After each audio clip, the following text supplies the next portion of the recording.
Hello, this is William Barshow at Case Collectibles. My videos are sponsored by myself, William the Realtor, at APMS Homes, brokered by DPR Realty.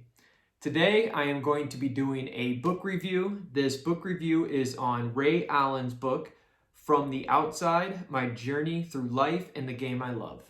So this is a book review. This is an autograph book. You can see here has the autograph by Ray Allen.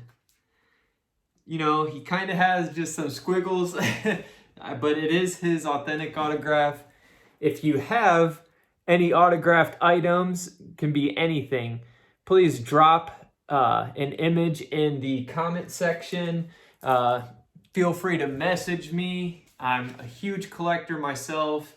I love anything that is signed by either professional athletes, celebrities, anybody. It's all really cool to me. But this is a great book to add to my collection. I mean, Ray Allen does have 2 championships, one with the Celtics and one with the Miami Heat. So I had expectations going into this book that he would talk about those things, and he absolutely did. So it was engaging to me. The main one that I wanted to hear about, which he opens the book up with, is that infamous shot that he hit with the Miami Heat.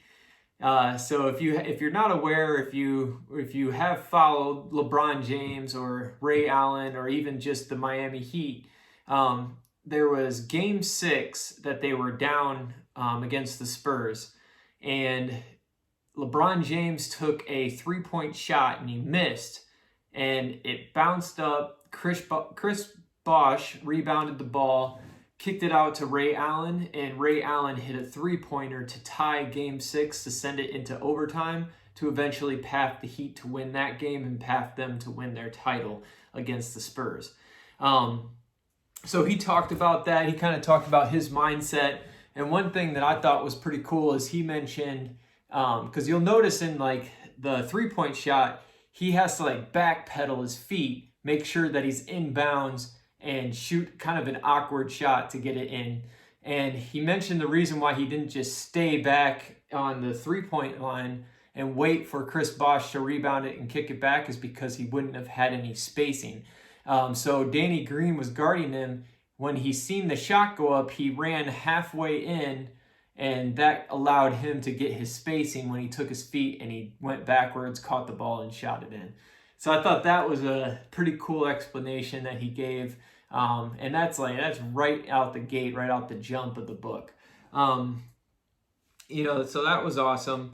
Personally, for me, my biggest takeaway was when he talked about his decision of which college that he wanted to go to.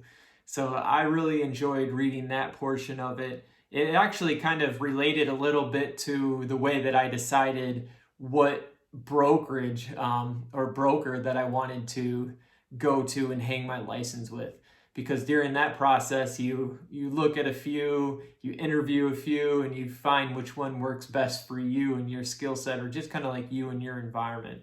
And hopefully I'm not spoiling anything. These are kind of reviews that I'm just going with the flow on. But he had 3 schools that he was deciding from. It was Alabama. Well, there's 5 in total, but he broke it down to 3. The 3 was Alabama, Kentucky, and Connecticut. And out of the 3, he chose Connecticut because, they were the ones that were just decent, honest, and had a lot more integrity. And again, this is one that I really related to when it came to picking with my brokerage. And also, they really were straight shooters with him. It was the fact that they weren't guaranteeing him he's going to make it to the NBA. Like, all the other schools were kind of saying, oh, you come here, you're going to be a first-round pick. You come here, we're going to get you drafted in the NBA. Pretty much, Connecticut was just telling him, hey, we got the tools, we have opportunities for you, but ultimately it's up to you to put the work in to become successful. So, that made a big play into his decision of which college to go to. And one game that he mentioned was playing against Allen Iverson. And it was in the Big East final. So it was UConn versus Georgetown, I want to say, is where Allen Iverson went to.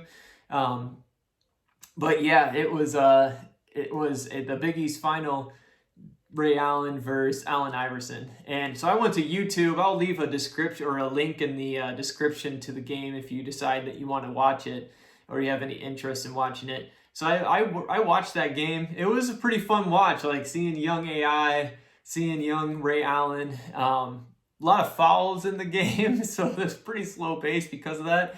But it was a lot of fun to watch. So that was another thing that I kind of took.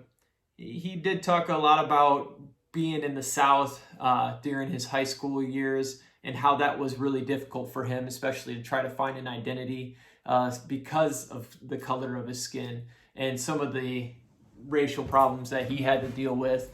And his perspective actually was really good in his responses that he has to people when they do say something that may be discriminating against him. So that's another good portion of the book. So he covers a lot of his journey. Going to even the Celtics, he had some confrontations with Kevin Garnett, and just reading also about how Rajon Rondo was just a head case for that team. His Ray Allen's struggles with some of the ownerships too as well, how they did treat it more of just like a business, because he got let go of a few teams, not let go, but traded, I guess, from a few teams without ever even being notified. He would find out through the media first. So things like that. I would say overall, the book, though, it met my expectations of what I wanted. I thought it was a very interesting read. Basketball itself, for me, can really reel me in, so it wasn't that difficult for me to get through this book. But yeah, I mean, definitely go through and give it a read. If you have anything that you'd like to add it to the comment section. I would definitely love to hear what your takeaways or what really personally stood out for you in the book too as well. But yeah, give me your comments, like, comment, subscribe, hit your notifications. I'm going to try to do this weekly or every 2 weeks. But yeah, here it is, From the Outside, my journey through life and the game I love. There's the autograph again. Sweet piece to add to my collection. I'm very happy to have this book. So the next one, like I said, I'm going to try to do this weekly. The next book that I'm going to pick up here this up and coming week, this would be Barry Zito's book. So this is Barry Zito's Curveball, How I Discovered True Fulfillment and Chasing Fortune and Fame. So this is the next one. Very excited to read it. Very excited to post. Again, like, comment, subscribe. Let me know what you thought. And show me your collection. I want to see what you got. Peace.